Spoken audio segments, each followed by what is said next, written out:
Comment on peut expliquer que les marchés actions, notamment le CAC 40, soient au plus haut, battent des records, notamment sur les marchés américains, mais aussi le CAC 40, au plus haut depuis 12 ans? Bonjour Frédéric. Bonjour. Frédéric Rollin, conseiller en stratégie d'investissement chez Pictet Asset Management, au marché américain qui enchaîne les records au plus haut historique. Pourtant, encore une fois, on ne parle que de ralentissement, on en parle ensemble, ralentissement économique. Il y a comme la Fed qui a laissé entendre que voilà, elle se mettait en mode pause, wait and see pendant quelques mois. C'est pas quand même un peu surprenant que ça continue de monter?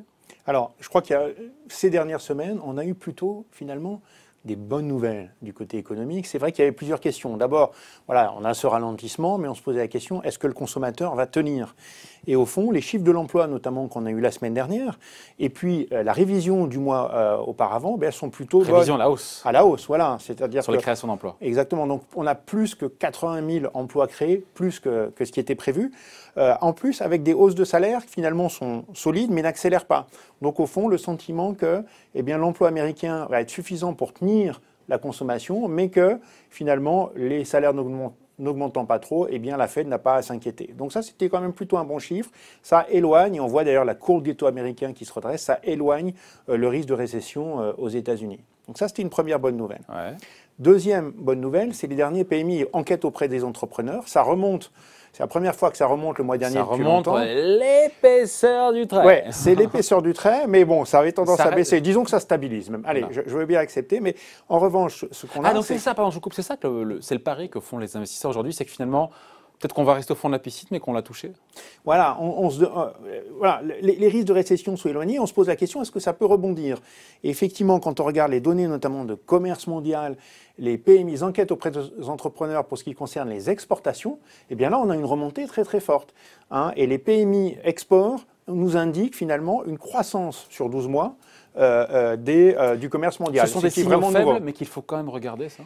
Alors, ce sont des signaux qui sont effectivement un peu épars, mais attention, c'est quand même le commerce mondial qui a entraîné, c'est la guerre commerciale et le commerce mondial qui ont entraîné la croissance vers le bas. Si on commence à voir les enquêtes auprès des entrepreneurs concernant les exportations qui remontent, on peut penser que finalement, l'économie se stabilise, voire peut rebondir un petit peu. Ouais. Après, on a comme une saison des résultats, franchement, qui n'est pas exceptionnelle. C'est quand même curieux que les marchés, encore une fois, actions, enchaînent les records dans ce contexte. Alors certes, on va dire 75% des boîtes américaines ont fait mieux que ce qui était attendu, mais malgré tout, on reste dans le rouge. Ça reste sur la S&P 4% de baisse des profits quand même. Oui, et ça fait 3 trimestres que ça dure. Oui, effectivement. Alors ça, évidemment, c'est pas très bon. En plus, il y a des attentes sur le marché, notamment sur l'Europe ou les États-Unis et le Japon, les pays développés, qui sont assez fortes en termes de croissance bénéficiaire. Et compte tenu de la stabilisation, voire de la légère accélération de la croissance en 2020, sont des attentes, qui nous paraissent très très élevées. Donc là, il peut y avoir quelques soucis, mais finalement, il y a eu de grosses révisions à la baisse. Ce trimestre, les entreprises ont quand même un petit peu surperformé les attentes, et donc le marché a décidé de reporter, je dirais, l'analyse de ce problème à plus tard. D'autant que c'est vrai que d'un côté, quand on valorise les actions, on a les profits. Puis de l'autre côté, on a quand même les taux d'actualisation, et donc les politiques aussi des banques centrales. Et là, on a eu ces derniers temps énormément de banques centrales qui ont agi. Alors c'est vrai, vous le disiez tout à l'heure, la Fed a baissé 3 fois ses taux, c'est très bien, mais elle nous indique quand même qu'une pause. Donc ça, c'est pas très bon pour le marché. Le marché s'en fiche, ça. Mais le marché... Alors qu'il avait pricé, le marché avait pricé une baisse en décembre. Exactement. Alors pourquoi s'en fiche-t-il aujourd'hui?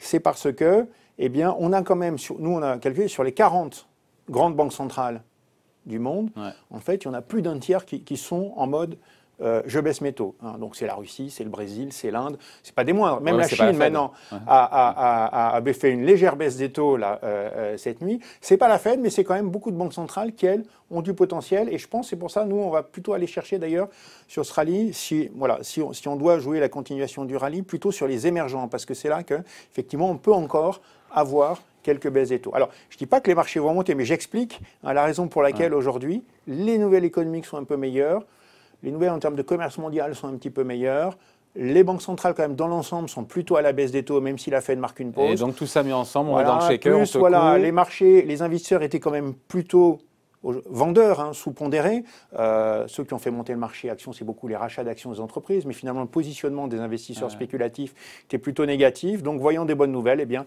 on a tendance à avoir une accélération à la hausse. Ouais, sauf que si je vous suis Frédéric, et si le pari des investisseurs est juste, si l'activité cesse de se détériorer, voire qu'elle repart un tout petit peu, alors c'est bon pour les profits futurs évidemment, mais on imagine que les taux d'intérêt, notamment la partie longue de la courbe, va pas rester là où elle est, elle va se retendre, remonter un petit peu, puis ça c'est pas bon pour les marchés actions, non, si on est cohérent. Oui, là effectivement on est un peu dans le cœur des bonnes nouvelles, c'est-à-dire qu'on a d'un côté eh bien, de meilleures nouvelles économiques, avec peut-être même une trêve entre Donald Trump et la Chine.